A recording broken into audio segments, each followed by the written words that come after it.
J'ai visionné une émission hier.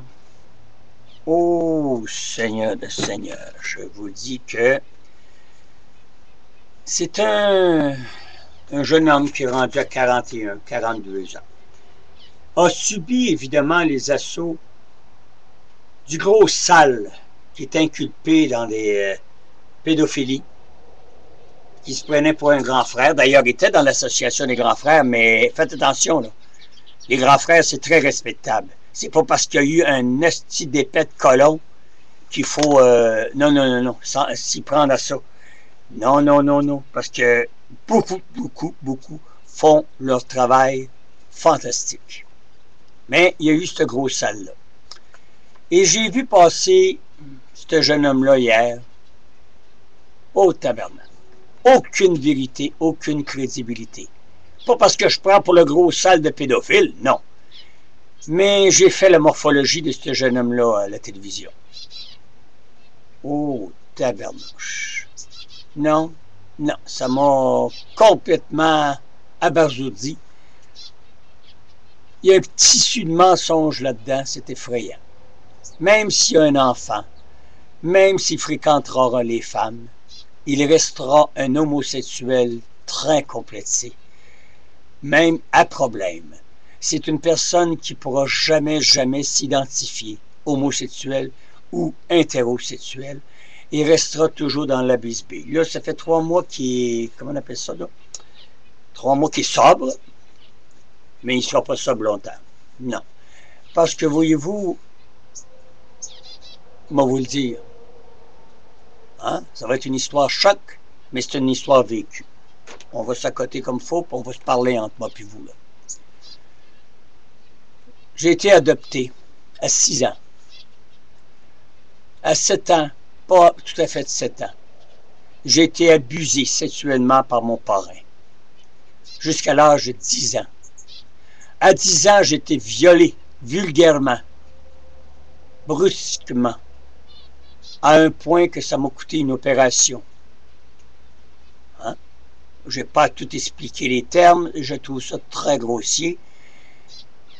Et pourtant, et surtout que j'avais des bons parents, oui, je comprends, surtout ma mère, une vraie salope, a fait passer ça sur les hémorroïdes, comprenez-vous, parce que ça venait de son propre frère. Et son autre frère était pédophile et avait pourtant fait 16 enfants. Ça vous donne ça une idée, comment est-ce qu'on ne peut pas se fier sur rien? Mon parrain, qui lui a abusé de moi pendant 5, 6 et 7 ans, lui, il était homosexuel. Ça, c'est sûr. Mais l'autre, Adrien, oh, hein, je dis même les noms. Oh, Adrien Turcotte, anciennement de Stoke, de la ville de Stoke, dans le bout des cantons de l'Est. Un sale qui a fait pourtant des enfants, mais que voulez-vous? Il a fait beaucoup de victimes aussi. Pourtant, je sais pas, mais je m'en suis sorti. Je me suis pas garoché si boire dans la drogue. Je me suis pas garoché dans le mensonge. Je me suis pas garoché dans rien. Je me suis garoché dans la danse, dans le spectacle. J'étais pourtant... Et j'ai fait des enfants. J'ai fait 5 belles filles. J'ai été marié, vous allez me dire, 3 fois. Mais la première est décédée. La deuxième est alcoolique. Ça marchait pas avec moi. La troisième ben, était lesbienne. Alors, vous imaginez? Bon. Alors, on a tous nos petits problèmes. On a tout passé par là, si boire. Mais pourquoi aller en pleine télévision, raconter ça, puis là, dire, ben, ah, je suis dans la drogue depuis ce temps-là, puis je me... Hey! Il a avoué lui-même qu'il a eu du bon plaisir. Hein? Il a eu du bon plaisir. Si vous réécoutez l'émission, puis si vous voulez la réécouter, allez demander le router. Vous allez tout simplement sur LCN, puis ils vont vous rediffuser l'émission. Faites-vous-en pas, ils sont obligés. Et laissez-moi vous dire que les paroles de ce jeune homme-là, c'est de valeur, il est réellement... Il a resté marqué, mais c'est certainement pas pour son abus sexuel. Alors, il faudrait peut-être pas... Comprenez-vous, là? Il a fait plainte, il a retiré sa plainte, parce que l'association lui a dit, t'es bien mieux d'oublier... Non, il y a de la magouille là-dedans. Une grosse crise de magouille là-dedans.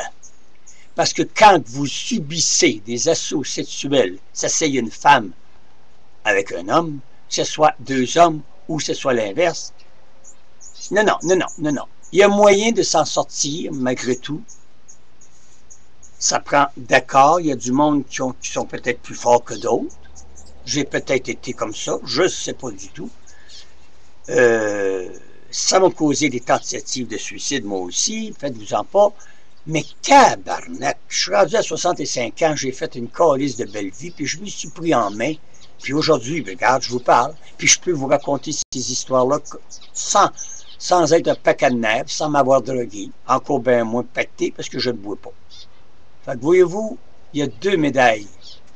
Et ce jeune homme-là, j'ai trouvé ça dommage, parce qu'il a été très mal entouré, il a été très mal orienté. Ça a fait qu'il est resté frustré. Il travaille pour lui-même parce qu'il n'endure pas de patron. Ça, c'est peut-être un petit côté que moi aussi, j'ai toujours été mon patron. Mais de là à se droguer, puis full pin, hein, tu sais, je n'ai pas à vous identifier les drogues qu'il a pris, là. Alors, moi, savez-vous, ce témoignage-là est nul à mes yeux, est rempli d'ambiguïté, rempli de... Non, il y a des failles. Et j'aurais bien voulu qu'il me tombe dans les mains parce qu'il m'a leur avoué la vérité, comme il se devait être raconté. Salut.